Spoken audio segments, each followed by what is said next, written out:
Assalamualaikum warahmatullahi wabarakatuh. Okey, dan salam sejahtera, selamat pagi. Okey, so hari ini kita sambung bab 9 kimia industri di bawah tajuk 9.3 polimer.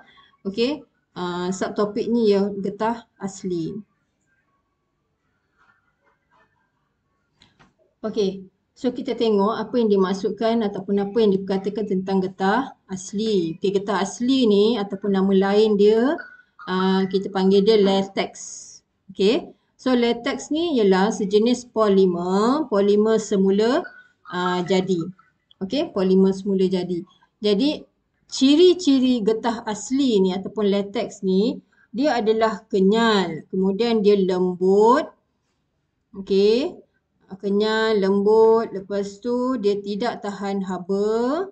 Okey, tidak tahan haba. Kemudian dia penebat elektrik yang baik. Okey, dan dia tidak telap udara. So ini antara ciri-ciri getah asli. Tindakan asid dan alkali terhadap latex. Okey, susu getah. So di dalam latex dia terdapat molekul-molekul getah berbentuk rantai yang diselaputi oleh satu lapisan membran protein. So kalau tengok dia okey, dalam ni molekul-molekul getah. So dilapisi dengan lapisan protein. Okey, ni lapisan membran protein lah yang melindungi dia. Dalamnya adalah molekul-molekul getah. Okey, kemudian terdapat cas-cas negatif yang mengelilingi permukaan luar membran. Kat luar ni ada cas-cas negatif. Okey, dia ada cas-cas negatif. Okey, ini menyebabkan molekul getah dia menolak antara satu sama lain. Okey, molekul getah yang lain, so dia bercas negatif. Cas yang sama akan tolak antara satu sama lain. So dalam keadaan dia menolak tu, itu menyebabkan latex tu wujud sebagai cecair. Okey, disebabkan oleh cas negatif ni tadi. Cas negatif pada permukaan molekul getah. Seterusnya kita tengok penggumpalan latex oleh asid. So bila tadi latex tu dia sentiasa dalam keadaan cecair. Okey, disebabkan oleh penolakan cas-cas negatif tadi. Tapi bila kita tambahkan asid, okey, bila tambahkan asid, ion hidrogen yang bercas positif, okey, ion hidrogen ni datang dari mana? Dia datang daripada asid. Okey, datang daripada asid yang dicampurkan dalam susu getah tadi ataupun latex. So, ion hidrogen tadi dia akan menetralkan cas negatif pada permukaan tadi. Okey, bila dia neutralkan, okey, bila dia neutralkan cas negatif tadi, molekul getah tadi dia akan mula berlanggar antara satu sama lain. Jadi bila dia berlanggar, membran protein tadi dia akan pecah.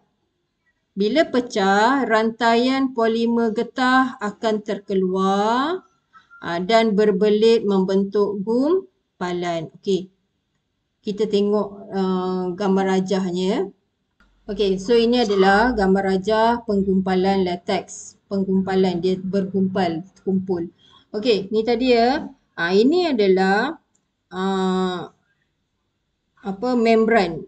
Okey, membran yang melindungi rantaian polimer getah ni. Dalam tu ada rantaian getah. Rantaian polimer getah. So, di sekeliling membran tu, dia ada cas-cas negatif. So, bila satu molekul getah ni bertemu dengan molekul getah yang lain, dia akan menolak antara satu sama lain.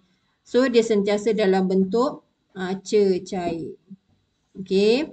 Tapi bila kita tambahkan asid, okey, bila tambahkan asid, dalam asid ada ion hidrogen. Okey, ada ion hidrogen. So bila asid ditambahkan, ion hidrogen ni tadi dia akan meneutralkan. Okey, dia akan meneutralkan charge-charge negatif yang ada di sekeliling membran tadi. Okey, dia akan meneutralkan. So bila dia meneutralkan, membran ni tadi dia bukanlah menolak dah. Dia akan mula boleh berlanggar. Dia dah boleh bersentuhan dah dia punya membran dia tu sebab dia dah charge positif kat sini. Dia dah neutral dah. Okey, dia dah ada charge positif darah asid tadi. So dia dah neutral, so dah tak ada charge dah dekat sini. Ni sini dah tak ada charge dah. Okey, so dia mula berlanggar antara satu sama lain. Bila dia berlanggar, membran ni tadi akan mula pecah. Okey, membran ni pecah, kemudian rantai polimer kat dalam ni akan mula bergumpal dengan rantai polimer molekul lain. Okey, so dia berlakulah penggumpalan. Bila berlaku penggumpalan, dia mula membentuk pepejal. Okey. Seterusnya kita tengok tindakan alkali ke atas latex. Okey. Tadi tindakan asid menyebabkan latex ini asalnya pada keadaan cecair dia jadi pepejal. Okey. Tapi sekiranya kita tak tambah asid sekalipun, latex tu bila kita biarkan dalam keadaan terbiar lama, dia masih lagi boleh menggumpal sebab bakteria yang hadir dalam latex ni tadi dia akan menghasilkan asid. Okey, dan meneutralkan membran protein molekul dan sebagainya lah. Okey, dia tetap akan bergumpal disebabkan oleh tindakan bakteria yang menghasilkan asid. Okey. So dia masih lagi membentuk pepejal. Dia boleh lagi membentuk pepejal walaupun kita tak tambah asid. Okey. Tapi bila latex ni tadi kita tambahkan alkali. Okey, latex ni kita masukkan alkali dekat dalam dia. Okey. Ion-ion hidroksida dari alkali akan meneutralkan ion hidrogen daripada asid. Jadi tadi latex yang bergumpal tadi, okey, latex yang bergumpal tadi kita boleh macam contoh latex yang dah terbiar tadi tu. So bila kita masukkan asid, so ion hidroksida tadi dia akan meneutralkan. Okey, dia akan meneutralkan ion hidrogen. So tanpa asid, charge-charge negatif kekal pada membran protein dan molekul tetap menolak antara satu sama lain. Okey, dan getah akan kekal dalam keadaan cecair. Okey, kita tengok pada gambar rajah tindakan alkali ke atas latex. Okey, ini adalah zarah-zarah getah yang dineutralkan. Ini bila kita tambahkan asid lah. Okey, bila kita tambah asid, ion hidrogen ada hasil ataupun ion hidrogen hadir dalam latex tu, so dia meneutralkan charge-charge negatif yang ada dekat molekul getah tu. Okey, so bila kita tambahkan alkali, okey, kita tambahkan alkali. So alkali tadi, ion-ion hidroksida, dia akan meneutralkan ion hidrogen tadi. Okey, ion hidroksida ni dia akan neutralkan ion hidrogen. So yang tinggal ialah charge-charge negatif. Okey, ion positif tadi dia dah dineutralkan oleh ion hidroksida. So yang tinggal adalah charge-charge negatif. So bila charge-charge negatif ni duduk kat sekeliling membran nukleus tadi, so dia tak boleh nak berlanggar dengan molekul-molekul gas, molekul-molekul getah yang lain. So dia kekal dalam bentuk cecair. Okey, seterusnya kita tengok proses pemvulkanan getah. Okey, disebabkan oleh sifat semula jadi getah tadi, getah asli sifat dia lembut dan tidak tahan haba. Jadi dia tak sesuai untuk digunakan sebagai barang-barang yang berasaskan getah lah. Okey, barang-barangan keperluan ataupun produk-produk yang berasaskan getah, so dia kurang sesuai digunakan. Okey, contoh seperti tayar. Okey, tayar kenderaan. So, berlakulah proses yang dipanggil proses pemvulkanan. Okey, di mana proses pemvulkanan ni boleh membaiki sifat getah dan menjadikannya lebih kuat. So, apa yang dimaksudkan dengan pemvulkanan getah? Okey, pemvulkanan ialah proses pemanasan getah dengan sulfur. Kita tambahkan sulfur. Okey, melalui proses pemvulkanan, atom-atom sulfur ditambahkan ke dalam molekul polimer getah asli. Okey, yang tadi yang berbentuk rantai. Okey. Kemudian getah yang diperoleh ni tadi, bila dia dah tambah sulfur, okey, dia dah tambah sulfur, so sulfur tu dah duduk dalam struktur getah asli tu, so dia akan bentuklah satu getah yang baru dipanggil getah tervulkan. Okey, gambar rajah di bawah ni, ini adalah rantaian polimer getah asli. Okey, rantaian. Okey. So ni dalam bentuk satu molekul dia. Okey, bentuk rantaian dia. Kemudian, bila ditambah sulfur, okey, sulfur ni simbol dia S. Okey, bila ditambah sulfur, sulfur tu akan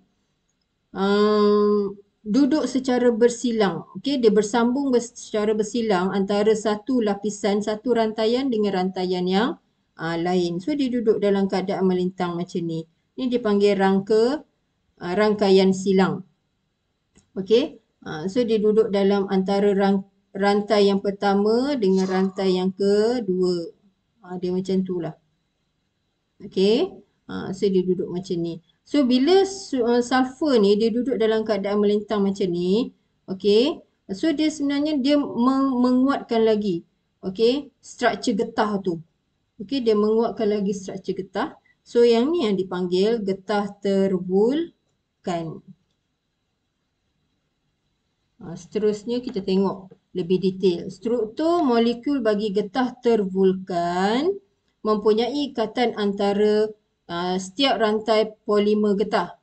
Okey, manakala getah asli tidak. Tadilah yang saya beritahu tadi, ikatan antara setiap rantai polimer getah. Okey, ikatan ni ikatan dari mana? Ikatan dari atom sulfur tadi. Okey, ni rantaian polimer getah. So sulfur dia duduk kat sini, dia ikat. Okey, dia ikat. Okey. So ini dikatakan ikatan antara rantai. Ni rantai polimer, rantai polimer, rantai polimer. So sulfur tu diikat antara rantai. Okey, atom sulfur ditambah menghasilkan rangkai silang. Okey, rangkai silang. Ini dipanggil rangkai silang. Dia bersilang lah dari satu rantaian ke rantaian yang lain. Okey, oleh sebab itu, apabila daya dikenakan, rantai polimer getah tervulkan sukar untuk menggelongsor. Okey, ni bila daya kenakan ke atas dia, so disebabkan ada rangkai silang tadi, so dia tidak mudah tergelongsor. Dan apabila haba dikenakan, struktur molekul getah tervulkan sukar diputuskan. Okey, maka getah tervulkan akan lebih keras dan ketahanan terhadap haba akan lebih tinggi. So, apa dia ciri-ciri getah tervulkan? Okey, ciri-ciri getah tervulkan kita boleh tengok dia keras dan kenyal. Penebat elektrik yang baik sama lagi dengan ciri-ciri getah asli dia. Okey, tidak mudah teroksida. Okey, tidak bertindak balas dengan asid dan alkali. Tidak telap terhadap cecair dan udara dan dia tahan terhadap haba. So ini antara ciri-ciri getah tervulkan yang berbeza dengan ciri-ciri getah asli tadi. Okey, seterusnya kita tengok aplikasi teknologi berasaskan getah. Okey, teknologi terkini berasaskan getah. So, antaranya ialah dalam penggunaan asfalt terubah suai getah bekuan CMA. Okey, yang digunakan sebagai konkrit asfalt untuk menurap jalan raya supaya tahan lebih lama. Okey, kemudian dia tahan haba dan dia mengurangkan bunyi bising dan keretakan jalan. Okey, bahan ni dia tambahkan dalam bahan dalam pembuatan jalan raya. Okey, sebab dia boleh meningkatkan ketahanan dia, dia meningkatkan ketahanan haba, mengurangkan bunyi bising dan keretakan jalan. Okey. Teknologi yang kedua iaitu getah color. Okey, getah color merupakan cat lukisan yang dihasilkan dari latex untuk kegunaan seni visual. Okey. Yang ketiga, penggunaan ataupun getah tu digunakan dalam pembuatan pad landasan. Okey, pad landasan. Okey, yang diperbuat daripada getah, diletakkan di antara landasan dengan enjin kereta api. Okey, untuk mengurangkan getaran dan bunyi. Okey. So itu antara teknologi-teknologi terkini yang berasaskan getah.